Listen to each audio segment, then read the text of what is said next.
하나님 말씀 역대하 14장 2절에서 15절까지입니다. 본문은 남유다의 세 번째 왕 아사의 이야기인데요. 아버지 아비야를 이어서 왕위에 올랐을 때 하나님이 보시기에 온전한 신앙 개혁을 단행했습니다. 내일의 본문에서도 그 내용이 나오는데요. 우상 숭배의 어떤 흔적들을 철저히 없애고 하나님의 뜻을 따르는데 모든 노력을 다했다. 물론 이 역대기에서 우리가 이 왕들의 모습을 보면 약간 아리송할 때가 있죠. 분명히 잘못한 일도 많이 있고 하나님이 보시기에 범죄한 일도 많이 있는데 어째서 좋은 면만 이렇게 남겼을까라는 질문인데요. 이 시대에 쓰여진 관점 그리고 당시의 상황들을 반영하고 있는 것이죠. 포로기에 돌아온 이스라엘 백성들을 향한 위로와 소망의 메시지이기 때문에 의도적으로 실수와 죄의 것들을 좀 덮고 하나님을 향한 그 소망의 메시지를 이 왕들을 통해서 보여주고 있는 것이죠. 우상 숭배의 흔적을 없애고 또 모든 것을 다 없앴을 때 평안이 찾아옵니다. 이 평안이라는 것이 왕권을 강화하고 어떤 군사력을 대비하고 어떤 지혜롭게 건축하고 뭐 하는 그 모든 것들 이전에 하나님과의 관계가 결국 평안과 평화를 보장한다는 것을 우리에게 분명히 보여주고 있어요. 그에게 복을 내려주셨고 그 결과가 10년 동안의 평안이었어요. 이것은 군사적인 평안만을 의미하는 건 아니에요. 분명히 우리가 이 평안이라고 하면 군사적으로 적의 침입이 없이 평안할 수 있구나. 그러나 더 본질적으로는 하나님과의 깊은 관계가 영적인 평안으로 이어졌다라는 것, 거기에 우리가 중점을 두고 말씀을 보면 좋을 것 같아요. 아사는 평온한 시기에 말씀을 중심으로 하나님 나라의 기틀을 세웠어요. 그의 삶은 우리가 평안한 때일수록 더 하나님과 가까워져야 한다는 것을 말해요.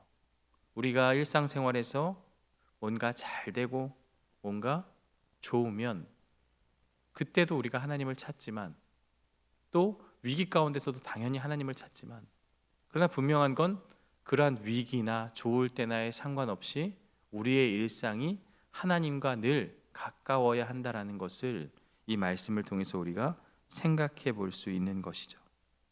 이런 아사에게도 위기가 찾아오죠. 오늘 본문을 보면 구스에서 100만 대군이 쳐들어옵니다. 그들이 준비한 병사, 군사들보다 훨씬 더 많은 숫자가 그들을 침공했을 때 도저히 이길 수 없는 절망적인 상황에서 아사가 보인 행동이 오늘 본문의 핵심이라는 거죠. 진정한 믿음은 하나님 앞에 위기에서 부르짖고 기도하는 것이다. 그런데 오늘 본문을 그렇게만 볼 것이 아니라 한 번 더 깊이 들어가서 그러한 기도가 어떻게 해서 나올 수 있었느냐, 그의 평범한 일상에서 우상 숭배를 타파하고 하나님과 함께 했던 그런 믿음의 모습들이 결국 위기에서 빛을 발한 것이다라는 것을 우리에게 보여주고 있어요. 평안할 때 하나님을 기억하고 또 하나님께 순종하는 모습, 결국 이것은 위기의 순간에 하나님을 향한 도움의 기도로 나아가게 되고 그것이 결국 이 위기의 순간을 이겨낼 수 있는 비결이 되었다라는 것, 그것을 오늘 우리에게 말씀해 주고 있어요. 먼저 2절을 보시면 아사가 그의 하나님 여호와 보시기에 선과 정의를 행했다. 선과 정의를 행한 것이 중요한 게 아니라 여호와 보시기에, 하나님이 보실 때 선과 정의를 행했다는 것, 이 한 절의 말씀으로 사실 15절까지가 쭉 설명이 되는 거예요. 하나님이 보실 때 바른 일을 행하였다. 하나님과의 바른 관계가 중요하다는 것을 말해요. 아무리 세상 사람들이 보기에 또 인간 왕으로서의 선과 정의를 행할지라도 하나님이 보시기에 합당치 않으면 아무것도 아니다라는 것, 결국 하나님께서 이 왕정 제도를 허락하신 이유는 하나님의 방법은 아니지만 그들의 요청 가운데 허락하신 이유는 결국 그 왕들이 하나님과 함께함을 통해서 그러한 하나님 보시기에 선과 정의를 행하는 그러한 삶으로 나아가야 함을 말씀하는데요. 그의 선과 정의는 3절의 말씀에 보면 이방 제단과 산당을 없애고 주상을 깨뜨리며 아세라상을 찢고 구체적인 결단의 행동으로 나아갑니다. 그리고 이 파괴에만 멈추는 것이 아니에요. 그냥 그걸 없앴으면 잘했다가 아니라 그 없앤 자리에 무엇이 들어와야 됩니까? 원래 우리가 섬기고 모셔야 할 하나님이 그 자리에 들어와야 되는 거죠. 그래서 바로 4절에 그것을 명하고 있어요. 유다 사람에게 명하여 그 조상들의 하나님 여호와를 찾게 하며 그의 율법과 명령을 행하게 하고, 외적으로 우상들만 타파해서 끝이 아니라 그 빈자리에 하나님으로 채우지 않으면 언제든지 다시 우상으로 갈 수 있기 때문에 바로 그 빈자리에 하나님의 말씀으로 채우는, 하나님을 모시는 그러한 아름다운 개혁을 지금 하고 있는 거예요. 그렇게 하니까 어떠한 일이 주어집니까? 5절에도 평안함을 누렸다라고 하지만 6절이 그 평안의 근거가 어디에 있는지 분명히 말하고 있죠. 여호와께서 아사에게 평안을 주셨으므로 그 땅이 평안하여. 그 땅이 평안한 이유가 하나님이 평안을 주셨기 때문이다라고 분명히 정의하고 있어요. 여러 해 싸움이 없는 이유가 하나님이 아사에게 평안을 주셨기 때문이다. 그가 견고한 성읍들을 유다에 건축하니라. 우리가 이 말씀을 부정적으로 조금 바라보면 평안함 가운데서도, 그 평안함 가운데서도 하나님을 의지하지 못하고 이제 성읍을 지었네라고 볼 수 있지만, 적어도 이 역대기의 관점에서 이 말씀은 긍정의 모습으로 우리가 해석할 필요가 있습니다. 그것은 평안할 때일수록 대비하고 또한 모든 것들을 준비하였다. 하나님의 관점에서 건축이라는 것이 어떻게 보면 인간의 어떤 그러한 모습을 보일 수도 있지만, 하나님의 평안이 그들과 함께 하였기 때문에 건축을 할 수 있었던 것이고 방비를 할 수 있었던 것이죠. 외적의 침입과 여러 가지 혼란과 어려움이 있었다면 건축으로 이어질 수가 없는 거죠. 그래서 그러한 관점으로 우리가 보게 된다면 긍정으로 볼 수가 있는 것입니다. 7절과 8절을 보면 계속 그 얘기가 나오죠. 성읍들을 건축하고 그 주위에 성곽과 망대와 문과 빗장을 만드자. 우리가 주를 찾았으므로 주께서 우리 사방에 평안을 주셨느니라. 이 건축을 하면서도 주님을 생각하고 주님의 평안을 기억했던 것이죠. 하나님이 주시는 축복이 눈에 보이는 형태로 실현되는 것, 이것이 건축으로 우리가 보여질 수 있는 것입니다. 8절의 아사는 유다 지파에서 30만 명, 베냐민 지파에서 28만 명, 총 58만 명의 큰 용사로 군대를 조직해서 국가의 방비태세를 갖추었습니다. 평안의 때일수록 위기를 대비하는 그런 지혜로운 모습을 보이는데요. 결국 신앙개혁이 하나님과의 관계가 유다의 평안을 가져왔고, 그 평안 가운데서 이방 나라의 침공을 준비하는 지혜로운 모습으로 나아가게 되죠. 그런데 문제는 그들이 열심을 다해 준비하고 최선을 다해서 대군을 준비하였음에도 불구하고 엄청난 위기가 그들 가운데 찾아올 수 있다는 것을 오늘 본문이 말씀해 주고 있어요. 9절을 보면 구스 사람 세라가 그들을 치려하여 군사 100만 명과 병거 300대를 거느리고 마레사에 이르매. 58만 명 기껏해서 열심히 준비했는데 그 준비의 결과 100만 대군이 쳐들어왔다. 아사의 군대는 숫자적으로 열세일 수밖에 없어요. 그런데 이 전쟁, 이 싸움은 100만과 58만의 싸움이 아니죠. 그 58만 명을 이제는 이야기하지 않습니다. 의도적으로 배제하고 있어요. 그것은 무엇이냐? 이 싸움은 하나님께 속한 싸움이다. 군사력과 병사와 어떤 전략에 있는 것이 아니라 이 전쟁은 하나님께 속한 전쟁이다가 계속해서 이제 이어지는 거죠. 위기 앞에서 아사는 무엇을 합니까? 우리가 58만의 대군이 있으니 게릴라전을 펼쳐서 매복을 해서 좋은 전략을 짜서 그들을 치면 어떻게 비벼볼 수 있겠다라고 그것을 이야기하는 게 아니라, 이 위기의 순간에 주변 나라의 강한 나라의 도움을 요청하여서 내가 힘을 받아야겠다, 그것도 아니었어요. 그는 이 위기 앞에서 아주 지혜롭고 멋진 행동을 하는데요. 그게 11절 말씀이죠.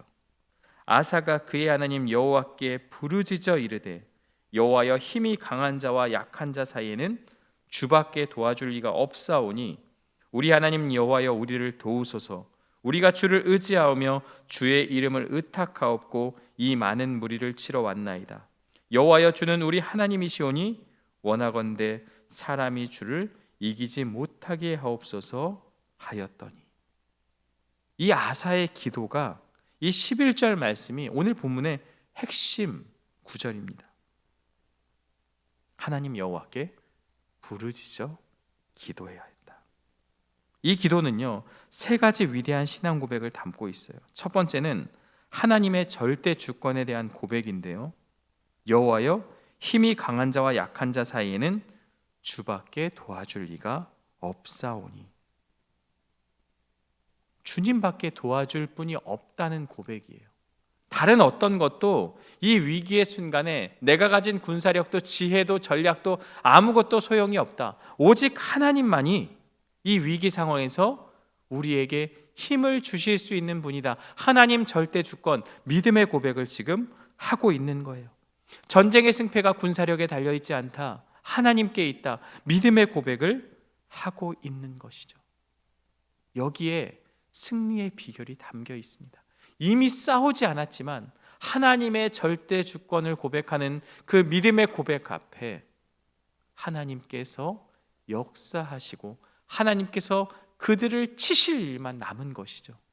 이미 싸우지 않았지만 하나님께서 그들과 함께하고 있기 때문에, 이 주권을 고백하고 있기 때문에 전쟁의 승패는 이미 갈렸다고 볼 수 있어요. 두 번째, 이 기도에는요, 하나님을 향한 절대적인 의존의 기도라는 거예요. 우리가 주를 의지하오며 주의 이름을 의탁하옵고 이 많은 무리를 치러 왔나이다.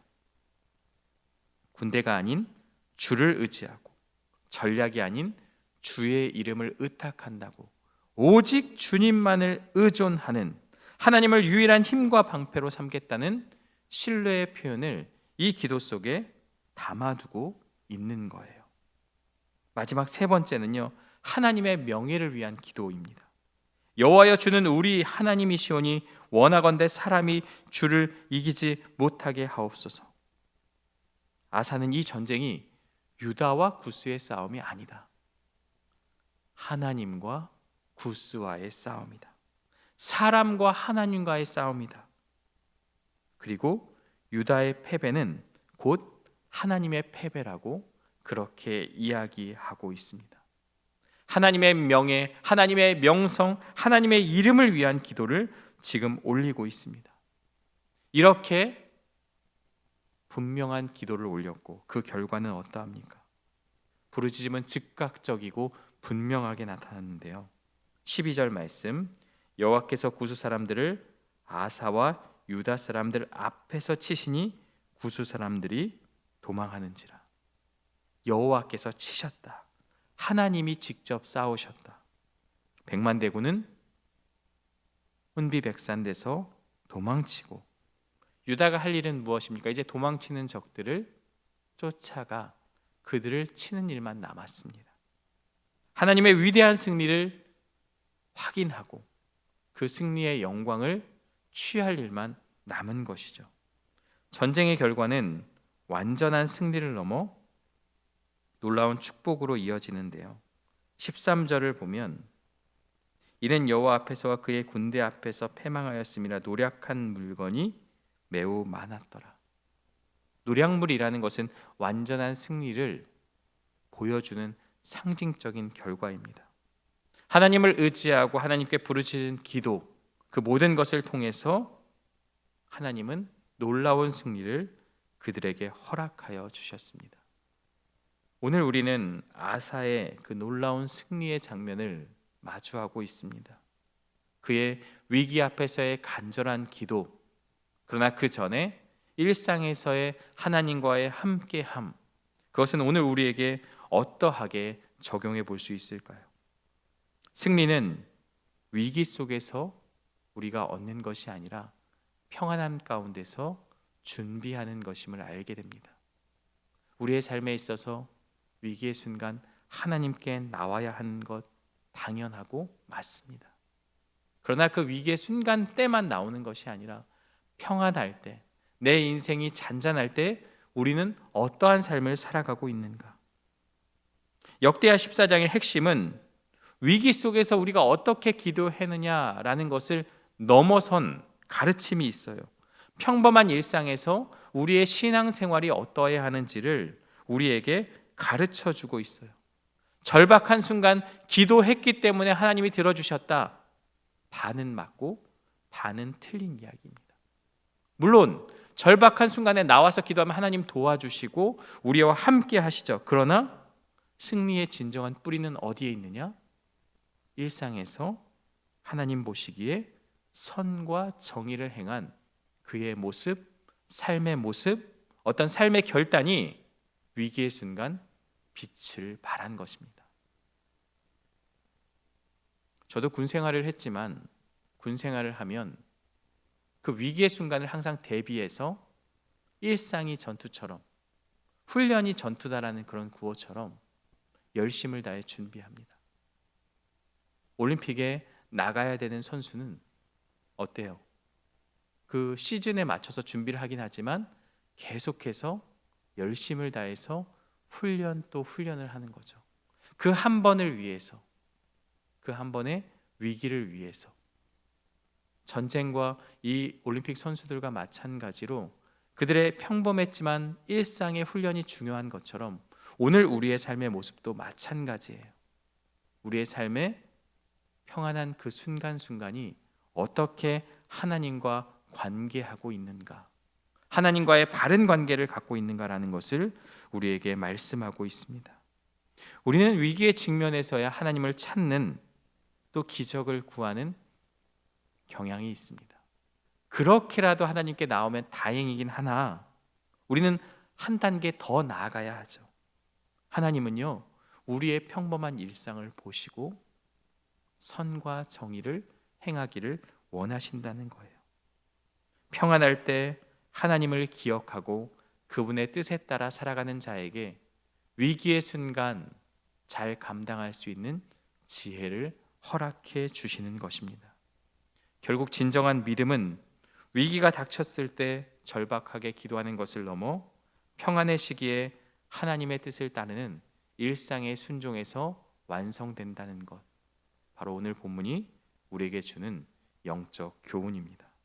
오늘 이 말씀을 통해서 우리는 무엇을 기억해야 할 것입니까? 믿음은 순간적인 반응이 아니라 지속적인 삶의 태도이다라는 것. 위기의 순간만이 아니라 삶의 일상에서, 매일의 삶에서 하나님과 가까워지는 그 모습이 우리의 믿음이라는 것을 분명하게 가르쳐 주고 있습니다.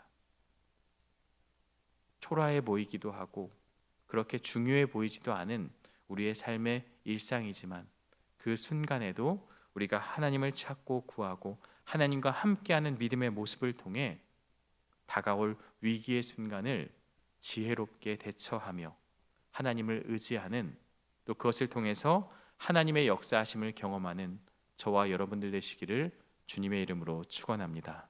함께 기도하겠습니다. 하나님 아버지, 오늘 역대하 14장의 말씀을 통해서 그에게 주어진 승리가 위기의 간절한 기도뿐 아니라 그의 삶 속에서, 그의 일상 속에서 하나님이 기뻐하시고 하나님이 원하시는 아름다운 믿음의 삶을 통해 주어짐을 우리는 보게 됩니다.